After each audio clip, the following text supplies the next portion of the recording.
వాడి పర్సనల్ విషయాలు కూడా నువ్వు వెళ్ళి అడుగుతున్నావంట? ఎందుకు? అంటే ఆనంద్ గారు ఎప్పుడు పెళ్లి చేసుకుంటారు అడగమని గోమతి గారు బలవంతం చేస్తేనే నేను వెళ్ళి అడిగాను మేడం. మా వదిన కంటే బుర్ర లేదు, ఓకే. మరి నీకు జ్ఞానం లేదా? చదువుకున్నావు కదా, ఒక మగాడిని అలా వెళ్ళి అడగడం కరెక్టో కాదో నేర్పించలేదా మీ అమ్మ బాబులు?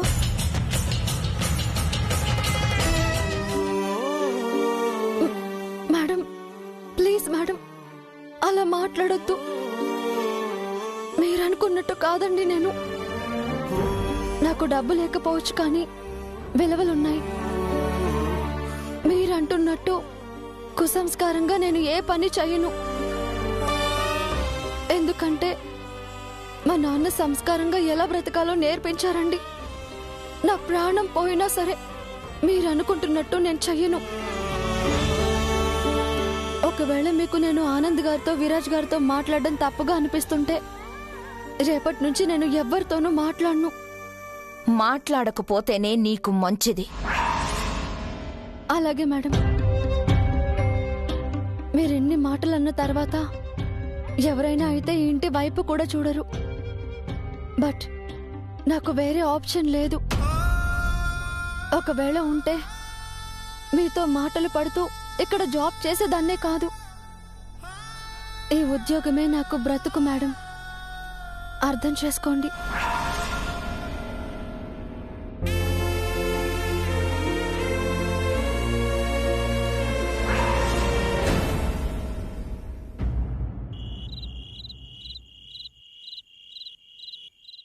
నా జాబ్ లో ఫస్ట్ డే సక్సెస్ఫుల్ గా గడిచిపోయింది. రేపు కూడా ఇలాగే అక్కకి దొరకకుండా ఈవెంట్ కంప్లీట్ చేసేస్తే నా చేతికి డబ్బులు వచ్చేస్తాయి. ఇంకా ఇలాంటివే చాలా ఈవెంట్స్ వస్తాయి. అప్పుడు బాగా డబ్బులు సంపాదించి ఈ అమ్మఒడి నుంచి అక్కతో పాటు బయటకెళ్ళుంటా.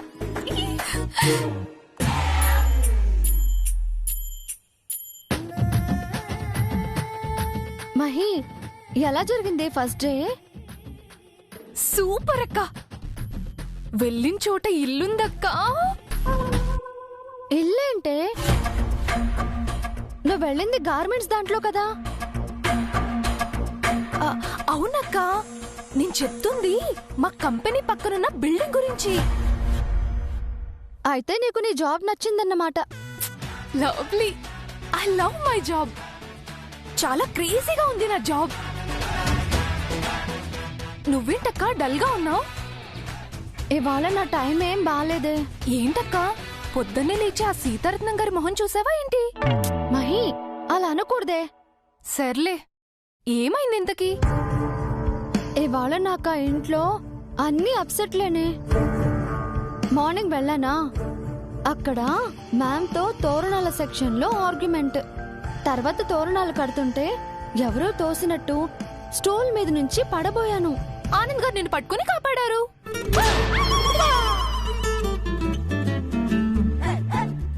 నీకెలా తెలుసే? అంత కరెక్ట్ గా చూసినట్టు ఎలా చెప్పావు?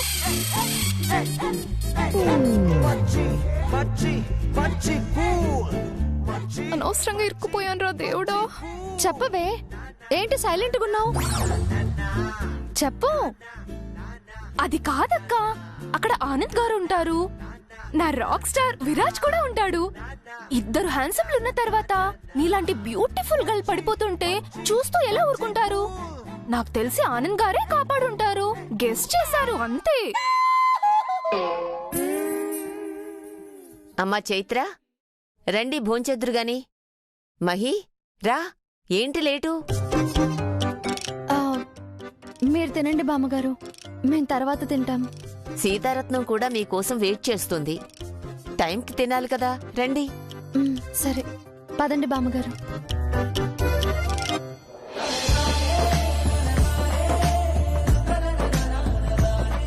రండి. ఏంటమ్మా ఇంత లేటు? రండి కూర్చోండి. కూర్చోండి. మహాలక్ష్మి, నువ్వు కూడా కూర్చోమ్మా. మహాలక్ష్మి కాదు, మహి. అలాగే కూర్చో. ప్లేట్లో అన్నం పెట్టిన తర్వాత ఎక్కువసేపు ఉండకూడదు. కూర్చోమ్మా. మీతో ఒక చిన్న క్లారిటీ కావాలి. ఏమున్నా తిన్న తర్వాతే మాట్లాడుకుందాం. ముందు తిను. కూర్చోవే. లేదు, ఇప్పుడే క్లారిటీ తీసుకోకపోతే తర్వాత మనమే ఇబ్బంది పడాలక్క.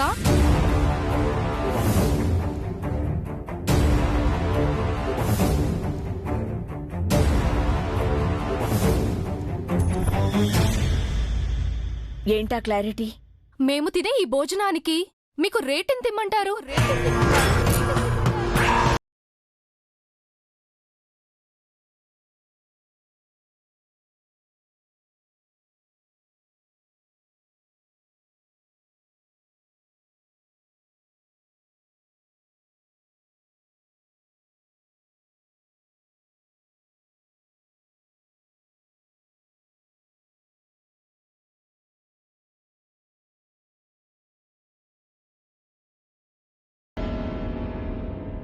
తరువాత నేను డబ్బులిచ్చే టైంకి ఏ 5 స్టార్ హోటల్ రేట్లో వేసారనుకోండి, మేం కట్టలేం కదా.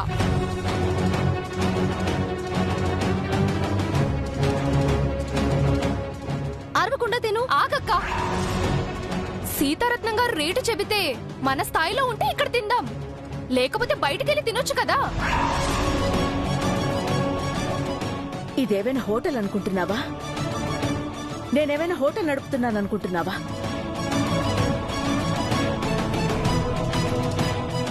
ఒక మంచి ఆశయంతో పెట్టిన ఆశ్రమం, అమ్మ ఒడి.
సీతారత్నం గారు, నీకెందుకు అంత నోటి తొందర? ఎందుకు అలా మాట్లాడతావు? ఏదో ముందు జాగ్రత్తగా అడిగాను, అది తప్ప? అయినా ఆవిడ్ని చూసావా? ఇప్పుడు కూడా అమౌంట్ ఎంతో చెప్పట్లేదు. మహి, నువ్వు మారవా? ఏంటి బామ్మగారు, డబ్బులెంతో అడగడం తప్ప?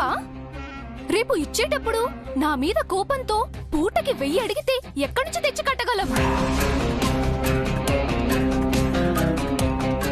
ఇప్పుడు నేను డబ్బులు సంపాదిస్తున్నాను, డబ్బు విలువ నాకు తెలుసు. ఏ అడిగితేనే ఆవిడకు అంత కోపం వచ్చింది?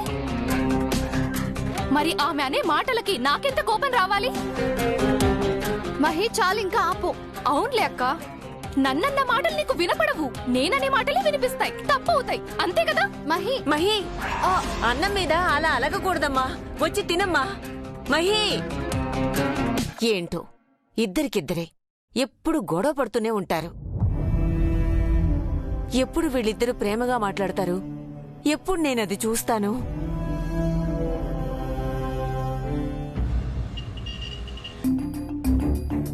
డాడ్, ఈ మధ్య నువ్వు నాకే కాంపిటీషన్ వచ్చేస్తున్నావు. Yes, senior rock star here. ఇదే ఉందిరా, రేపు ఎంగేజ్మెంట్ కి వేసే డ్రెస్ చూస్తే అందరికి మతిపోతుంది. అన్నయ్య ప్లీజ్, నువ్వు కొత్త ప్రయోగాలు చేయకుండా మంచి సూట్ వేసుకో. ఆ సూట్లు మనకు సూట్ అవ్వవు. అన్నయ్య, ఈ ఫంక్షన్ లో పెద్ద మనిషి తరహాగా ఉండాల్సింది నువ్వే. అది గుర్తుంచుకొని మన స్టేటస్ కి తగ్గట్టుగా మంచి సూట్ వేసుకో. డాడ్, అత్తయ్య చెప్పింది కరెక్టే. చాలా కష్టపడి సెలెక్ట్ చేశారా? నైట్ పడుకునేటప్పుడు వేసుకో. ఆ? అన్నయ్య, యాండి, మీతో కొంచెం మాట్లాడాలి. కొంచెం ఎందుకు, ఎక్కువే మాట్లాడు. యాండి, చాలా సీరియస్ మ్యాటర్. సరే చెప్పు. ఆనంద్కి ఒక అమ్మాయిని చూశాను. నువ్వు చూస్తే సరిపోదు, ఆనంద్ చూడాలి, వాడికి నచ్చాలి. ఖచ్చితంగా ఆనంద్కి నచ్చే అమ్మాయి అండి. అన్నయ్యకి నచ్చే అమ్మాయా? అవునరా, తనైతే ఈ ఇంటి పెద్ద కోడలుగా కరెక్ట్.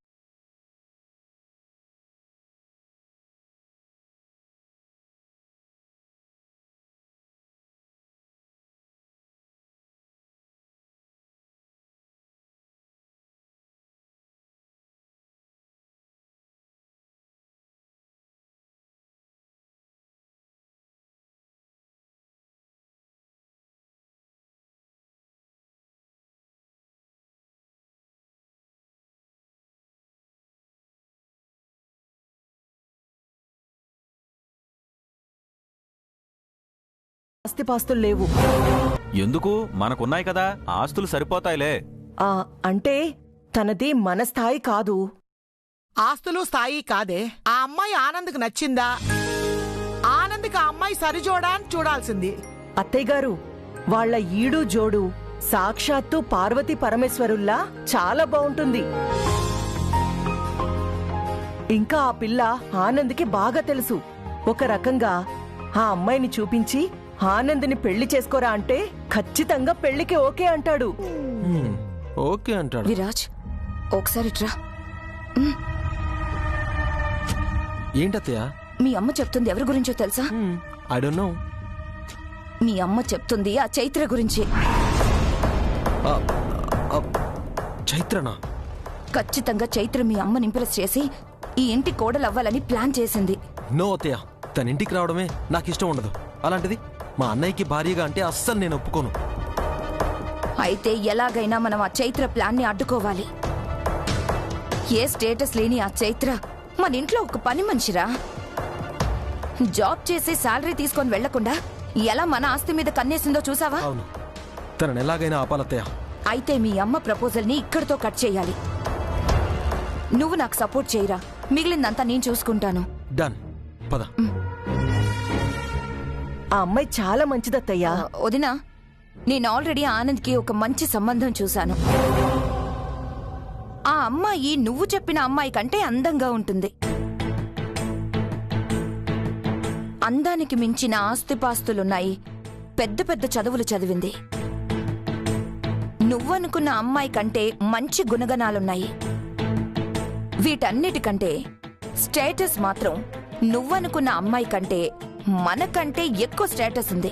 అది కాదు హంస, నేను చెప్పే అమ్మాయి ఆనంద్కి నచ్చుతుంది.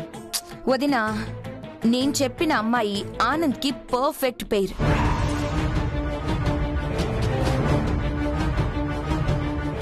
ఆనంద్ ఆ అమ్మాయిని బాగా ఇష్టపడతాడు.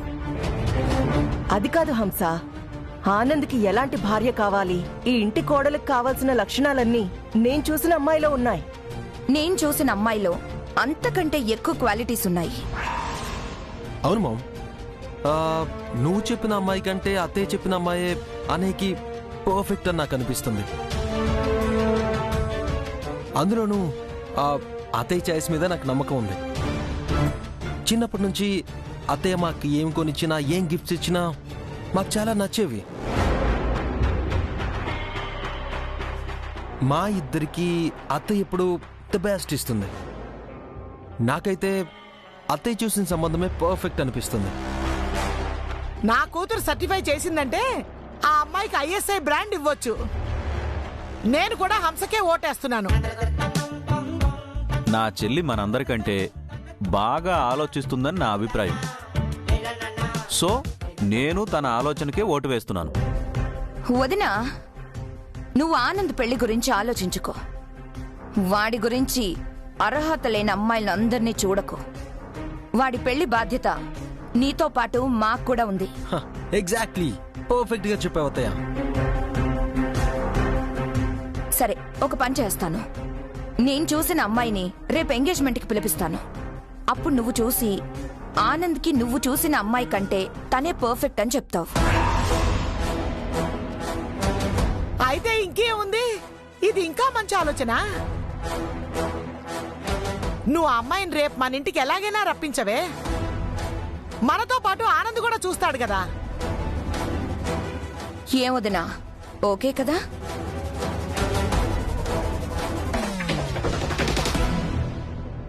చైత్రని కోడల్ని చేసుకోవాలని చాలా ఆశపడ్డాను, కానీ అవ్వట్లేదు.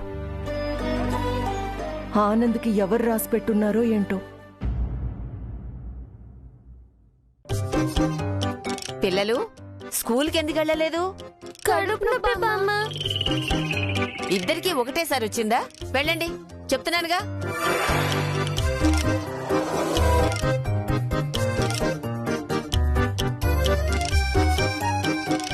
రూపా, ఈ అప్పడాలు ఇంకా ఆరలేదు, తీసుకువెళ్ళి ఎండ్లో ఆరబెట్టు. అలాగే బామ్మ. పిన్ని, పిన్ని, నిన్న తీసుకొచ్చిన డబ్బులు తీసుకురా. లాయర్ గారి దగ్గరికి వెళ్ళి ఇచ్చొస్తాను. సరే.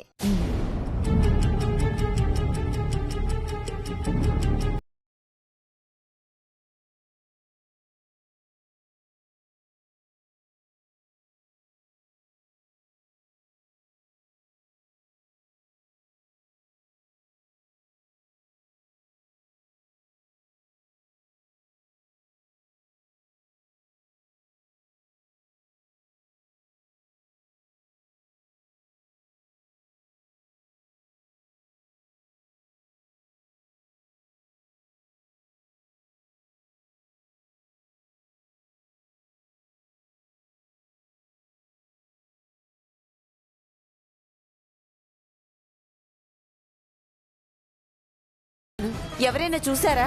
చూడలేదు బామ్మ.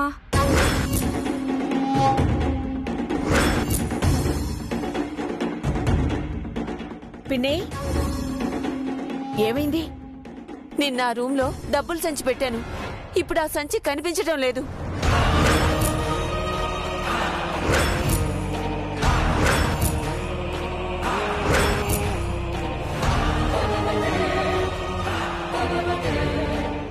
సరిగ్గా చూసావా? అంతా చూశాను.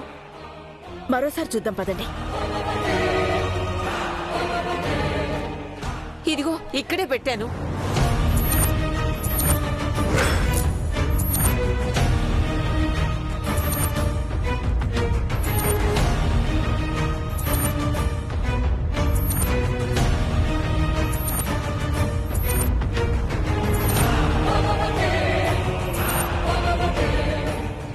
మీనాక్షి, సరోజ, అందరూ ఒకసారి రండి.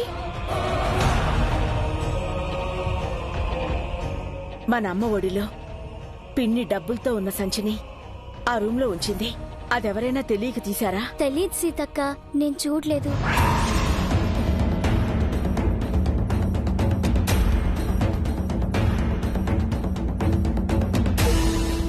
ఇంతవరకు ఇలాంటి సంఘటన మన అమ్మ ఒడిలో జరగలేదు. మొదటిసారి అమ్మ ఒడి కోసం పెట్టిన 2 లక్షలు కనపడకుండా పోయాయి.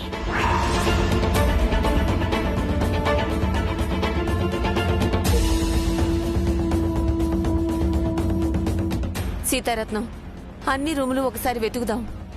నువ్వు నేను వెతకడం కాదు పిన్ని. ఈ అమ్మ ఒడి మీద మనందరికీ హక్కుంది. అలాగే పోయిన డబ్బు కూడా మన అమ్మ ఒడి కోసం అత్యవసరంగా వినియోగించేది. కాబట్టి ఆ డబ్బు మీద అందరికీ బాధ్యతుంది. అందుకే అందరూ అన్ని రూమ్లు వెతకండి. వెళ్ళండి. ఏమైందండి? అమ్మ ఒడి కోసం తెచ్చిన డబ్బులు 2 లక్షలు కనిపించడం లేదు.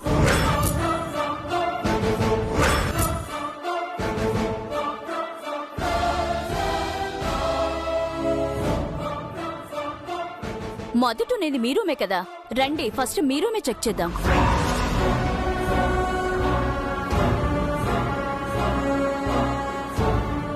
సరే పదండి. చైత్ర రూమ్ అవసరం లేదు.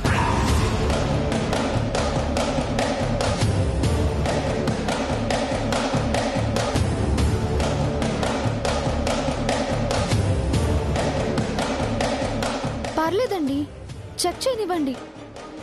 వద్దమ్మా చైత్ర, నీ గది చెక్ చేశామంటే నీ మీద అనుమాన పడ్డట్టే కదా. నాకు మీ మీద అనుమానం లేదు. మీరు వెళ్ళండి.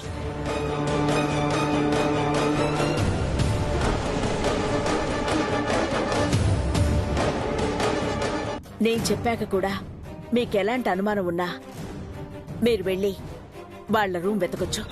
అది మీ ఇష్టం.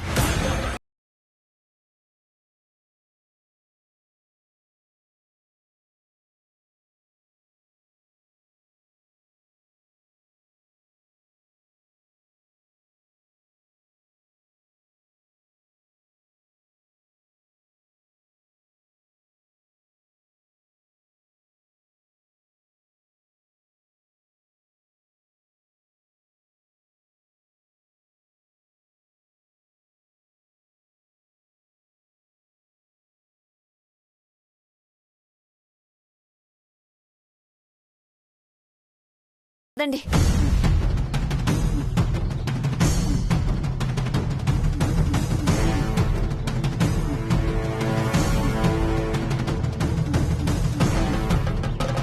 మనల్ని చెక్ చేసి మన రూమ్ ని కూడా చెక్ చేసి ఉంటే అప్పుడు చెప్పేదాన్ని వాళ్ళ పని. మహి, చెక్ చేస్తే ఏమవుతుంది? దాంట్లో తప్పే ఉంది. అంటే వాళ్ళకి మనం దొంగలా కనపడుతున్నామా? వాళ్ళ ఉద్దేశం అది కాదే. కొంచెం పాజిటివ్ గా ఆలోచించు. సర్లే, నాకు టైం అవుతుంది, నేను వెళ్తాను. ఎటు వెళ్ళాలి? ఇద్దరం కలిసి వెళ్దాం రా.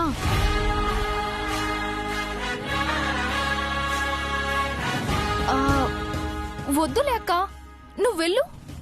నా కోసం మా కంపెనీలో పనిచేసే అమ్మాయి వస్తుంది. మేమిద్దరం కలిసి వెళ్తాంలే. అయినా నువ్వు వెళ్లాల్సింది జూబ్లీ హిల్స్, నేను వెళ్లాల్సింది కొండాపూరు. ఇద్దరం కలిసి ఎలా వెళ్తాం? ఓకే, జాగ్రత్త మరి. సరే.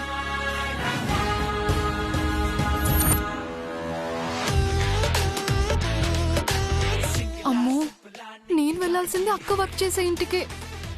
అక్కడ ఎలా మేనేజ్ చేయాలో ఏంటో దేవుడో. 1 3 4 అవును, 5 I will call you back. 6 7 బామ్మ, ఇది డ్రీమా రియలా? గిల్లుకొని చూడరా, ఇదే నిజం. నువ్వేంటి ఎక్సర్సైజులు చేయటం ఏంటి? చాలా షాకింగ్ గా ఉంది. ఎక్సర్సైజ్ చేయకపోతేనేమో చేయలేదు అంటారు, చేస్తేనేమో ఆశ్చర్యపోతారు. మరి ట్రీట్మెంట్ అంటేనే చిరాకు పడేదానివి. ఇలా వర్కౌట్లు చేస్తుంటే ఎవరికైనా ఆశ్చర్యమే కదా. ఇప్పుడు చేయలేదంటే కాసేపు ఆగితే వస్తుంది ఆ మహాతల్లి చైత్ర. స్కూల్లో పంతులు కంటే క్లాస్ బిగుతుంది, హాస్పిటల్ నర్సు కంటే కూడా సేవలు చేస్తోంది. తన చాదస్తాన్ని అస్సలు తట్టుకోలేకపోతున్నాను. బామ్మ, ఏదైతే ఏంటి, నువ్వు మారిపోయావు. అవునరా, నేను ఆరోగ్యంగా ఉండాలని నిర్ణయించుకున్నాను. అంతా చైత్ర గారిదే క్రెడిట్. నేను కష్టపడి ఎక్సర్సైజ్ చేస్తే క్రెడిట్ చైత్రదంటావేంట్రా? సరే, నువ్వే గ్రేట్, ఓకేనా? అంటే ఆ చైత్ర కూడా అంత చెడ్డదైతే కాదులేరా. చెడ్డదని కాదు, చాలా మంచి మనిషి. అంతే కదా బామ్మ, తనిక్కడికి థెరపిస్ట్గానే వస్తున్నారు. తన పని నీకు ట్రీట్మెంట్ చేయడమే, కానీ ఎవరికి ఏ సాయం కావాలన్నా చేస్తున్నారు. అది నా పని కాదు అని ఆలోచించకుండా అన్ని పనులు చేస్తున్నారు. ఆమెని చాలా దగ్గరగా అబ్జర్వ్ చేసే బామ్మ. పక్క వాళ్ళ సమస్యల్ని తన సమస్యలుగా భావిస్తారు. ఓపిగ్గా, ఓదార్పుగా మన పని తను చేస్తారు. మంచివాళ్ళు ఎప్పుడు గుర్తింపు కోసం ప్రయత్నించరు. అలాగే చైత్ర గారు కూడా తనని గుర్తించకపోయినా తన వల్ల నలుగురికి ఆనందంగా ఉంటే చాలు అనుకుంటారు. మానవత్వం అనేది మనుషుల్లో అరుదైన లక్షణమైన ఈ రోజుల్లో చైత్ర గారి లాంటి మానవతా దృక్పథం ఉన్నవాళ్లు ఉండటం చాలా అరుదు బామ్మ. పనిగట్టుకుని మరీ పొగుడుతున్నాడు. అన్నయ్యకి అమ్మాయిల గురించి అస్సలు తెలీదు, ఎందుకంటే అమ్మాయిల జోలికి వెళ్ళడు కాబట్టి. ఈ చైత్ర గురించి కూడా అస్సలు తెలియదనుకుంటా. అంత ఓవర్ స్మార్ట్ పొట్టిదాన్ని అన్నయ్య ఫ్రీడమ్ ఫైటింగ్ చేసి వచ్చిన మహాత్మురాలిగా చూస్తున్నాడంటే గ్యారంటీగా పొట్టిది అన్నయ్యని ట్రాప్ చేసిందనుకుంటా.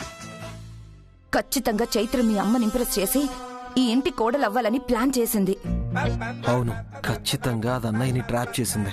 ఒకవైపు మామ్ని ట్రాప్ చేసి మామ్ వైపు నుంచి ఇంట్లోకి రావాలని ప్లాన్ చేసింది. మరోవైపు అన్నయ్యని ఇలా మోటివేట్ చేసింది. ఈ పొట్టిది నేను అనుకున్న దానికంటే పెద్ద ఖతర్నాక్. దాన్ని అలా వదిలేయకూడదు, ఏదో ఒకటి చేయాలి.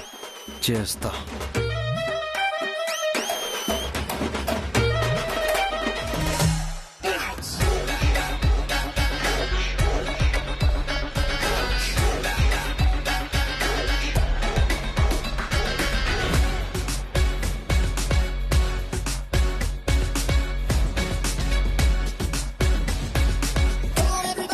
ఇంకా అవ్వలేదా? హరియప్ హరియప్, ఈవెంట్ ఈ రోజే, మనకు అసలే టైం లేదు. ఫాస్ట్ గా చేయండి. పదండి పదండి, వెళ్ళండి, ఫాస్ట్ గా పదండి.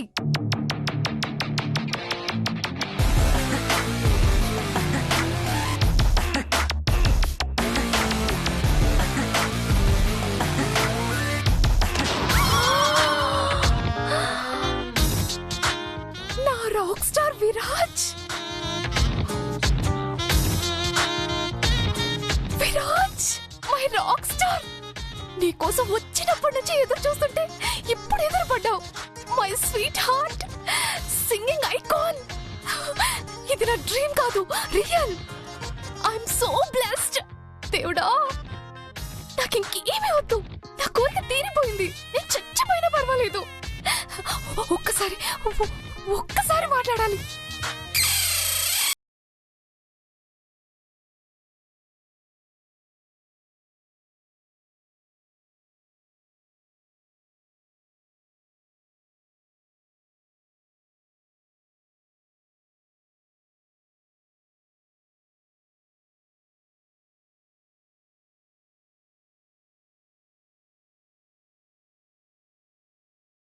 నేను ఇటే వెళ్ళాలా? నేను అటు వెళ్తా. వెళ్ళు. మళ్ళీ చూపించుకో. ఛీ! అక్కో, విరాజ్కి నాకు మధ్య ఎప్పుడు నువ్వే అడ్డుపడుతుంటావు. Just miss. లోపలికి వెళ్ళుంటే నన్ను అక్క చూసుండేది. అమ్మో, అక్క అస్సలు ఊరుకోదు. ఈ ఒక్కరోజు అక్క కనపడకుండా మేనేజ్ చేస్తే చాలు, ఈవెంట్ సక్సెస్, డబ్బులు వస్తాయి. వాటితో ఆ సీతారత్నం గారి లెక్క కూడా తేల్చేయచ్చు. అమ్మయ్యా, ఈ పొట్టిది వెళ్ళిపోయింది.